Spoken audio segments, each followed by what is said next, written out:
Tabor Zoisovih štipendistov na temo novinarstva je letos organiziran že 4. leto zapored. Trenutno se nahajamo v občini Žetale v Halozah, kjer tabor letos poteka. Pa si pojdimo pogledat, kaj novega so se že naučili mladi novinarji. Letos tabor novinar poteka že 4. Vi ste vsako leto organizator. Zakaj ste se odločili za to?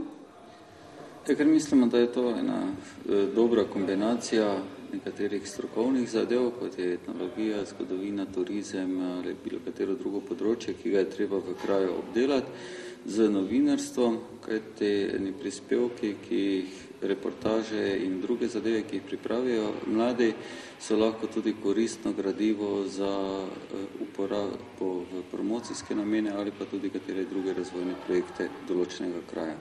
Ob vstopu v šolo pa sem opazila tudi zelo zanimivo drevo. Kaj pa ste počeli? To v bistvu, ker imamo že na celem taboru imamo teme domače vrti in je prišla ena gospa včeraj, pa nam je pokazala kako se dela izdelki iz oblancev in to so naši poskusi, smo vse malo včeraj imeli ustvarjalne delavnice.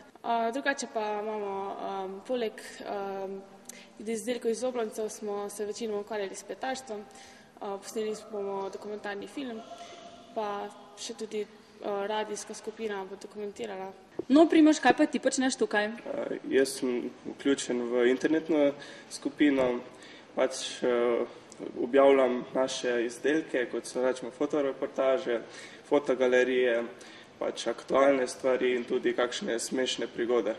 Kako pa ti je všeč, si se kaj novega naučil? Ja, s tem programom, ki ga delam, ki se mu reče Dreamweaver, sem se naučil veliko stvari. Nekaj sem že tudi v osnovni šoli delal z njim, ampak tole je samo nadgrajevanje še. Uroš, ti si mentor televizijske ekipi, kaj tam počnete, kaj montirate, kakšne prispevke snimate? Letos smo se odločili, da bomo probali narediti en dokumentarni film, tudi s tako izobraževalno vsebino. Ponavadi smo se orientirali bolj na televizijske novice. Letos smo morda malo spremenili tematiko. V bistvu najprej smo si mogli pripraviti scenarij, se pogovoriti sploh, kako bo stvar izgledala. Na to pa je bilo potrebno iti tudi na teren, se pozanimati, kaj ljudje tukaj počnejo, ker v bistvu se še precej ukvarjajo s temi tradicionalnimi dejavnostmi, ki pa nažalost izumirajo. Tako da je bilo potrebno se kar dobro pripraviti, napisati scenarij, snemalno knjigo in potem smo v enem dnevu uspeli vse skupaj posneti. Zdaj pa nas čaka še 2-3 dni montaže, tiste zaključne. Jaz verjamem, da nam bo uspelo in da bo zadeva dobro tudi izpadla. Katarina, zakaj si se odločila, da se udeležiš tabora Zoisovih štipendistov?